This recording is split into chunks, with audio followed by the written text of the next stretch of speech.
ব্যস্ততার জন্য পুরো রেসিপিটা দিতে পারিনি।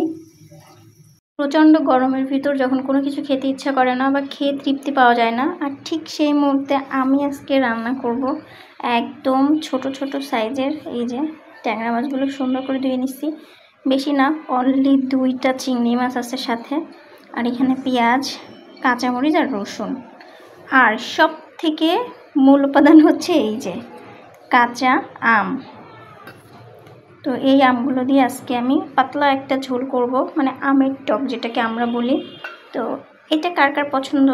ব্যস্ততার জন্য রান্নার পুরো রেসিপিটা দিতে পারিনি, তবে এই যে আমি এভাবে কিন্তু একদম পাতলা আমের ঝোল করে নিলাম। এটাকে আমরা বলি হচ্ছে আমের টক। তো এটা খেতে আমার মনে হচ্ছে ভীষণ মজা হবে। শুধু আমের টক রান্না করলে হবে না, সাথে আরও অনেক কিছু রান্না করতে হবে। তো তার জন্য এখানে আমি বেগুন, আলু আর হচ্ছে পার্শে মাছ দিয়ে রান্না করব, সাথে 2-1টা হচ্ছে ছোট ট্যাংরা মাছও দিয়ে দিলাম। তো এই যে দেখেন আমি ট্যাংরা মাছগুলোকে ভেজে নিয়েছি, ভেজে আগে থেকে রেখে দিয়েছি। তো এখন আমি হচ্ছে গিয়ে এই বেগুনের ঝোলের ভিতরে মাছগুলোকে দিয়ে দিলাম। আর এই মাছগুলো মানে দেখাচ্ছিলাম আমি, প্রত্যেকটা মাছের ভিতরে ডিম ছিল, বিশেষ করে পার্শে মাছের ভিতরে। আর পার্শে মাছ আমার অনেক বেশি পছন্দের একটা মাছ, আর যদি মাছের ভিতর ডিম থাকে তাহলে তো কোনো কথাই নেই, আমার অনেক বেশি ভালো লাগে। আর বিশেষ করে পার্শে মাছ, তারপর হচ্ছে ভেটকি মাছ, তেলাপিয়া মাছ, এই মাছগুলোই আমার অনেক বেশি পছন্দ, বিশেষ করে নোনা পানিতে যে মাছগুলো হয়। অনেক দ্রুত রান্না শেষ করব কারণ ঘুরতে যেতে হবে। তো চলেন। খুলনাতে মেলা হচ্ছে আর আমি জানি না, সো মিস করে ফেলছি। তো মেলায় আইতেছি, কে কে আছেন আশেপাশে চলে আসেন। প্রচণ্ড গরমের ভিতর শাড়ি পরে শান্তি নেই, তাই গরমে একটা খুবই সফট বাটিকের শাড়ি পরে, মানে পছন্দের একটা শাড়ি পরে চলে আসলাম মেলাতে। আর এসেই দেখি যে জাতিসংঘ পার্কের ভিতর মেলাটা বসছে, আর এর ভিতর অনেক অনেক স্টল আছে, মানে খাবার, কসমেটিক্স, তারপর এভরিথিং হচ্ছে অনেক কিছু মেলাতে যেগুলো থাকে আর কি।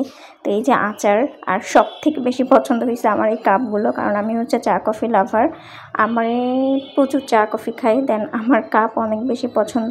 তারপর একটু ঘুরে ঘুরে দেখতেছিলাম, যেহেতু এবারের ঈদটা গ্রামে করা ছিল, আর গ্রাম থেকে আসার পরেও দেখি যে মেলা হচ্ছে আর কি জানতে পারলাম, তাই আর কি একটু ঘুরে আসলাম। আর এই যে আমি শাড়ি পরে যেটা করি সব সময়, বাইরে গেলে শাড়ি পরে মনে করেন আমার শাড়ি ঠিক করতে করতেই আমার দিন চলে যায়, সময় চলে যায়, বাকি আর অন্য কোনো কিছুই হয় না। তো এই জন্য আর কি শাড়ি পরে আমার তেমন বের হইতে ইচ্ছা হয় না, যদিও শাড়ি পরি সেটা হচ্ছে বাসার ভিতর। তো এই কাপগুলোকে আবারও আমার চোখে পড়ে গেল, কত সুন্দর। এখানে আমি দেখতেছিলাম যে আমার 2টা কাপ আছে এরকম কালারের, আরও 2টা নিতে হবে, তাহলে 4টা হয়ে যাবে।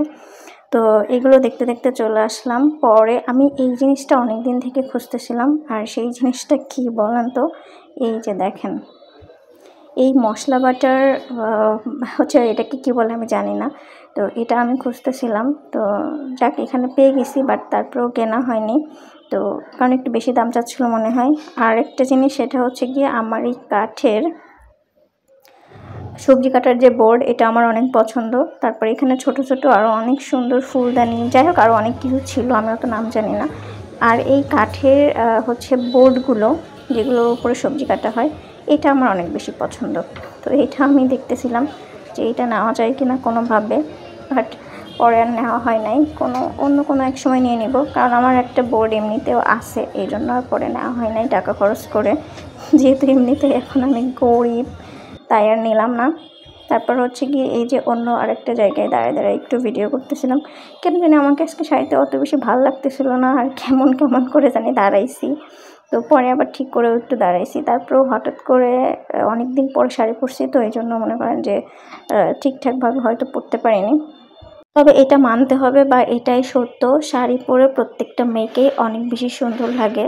তো আপনারাও পরে দেখবেন শাড়িতে আসলে মানুষকে কতটা সুন্দর লাগে। আর এইখানে তো মেয়েদের কসমেটিক্সে ভরপুর, তো যেহেতু আমি কোনো কিছু নিব না, তারপরেও হচ্ছে একটু ভিডিও করলাম দাঁড়াই, তো খুব ভালো লাগতেছিল। আর যেহেতু এই জিনিসপত্রগুলো অনেক সময় নেওয়া হয়, পরে আর কি ব্যবহার করা হয় না ওইভাবে।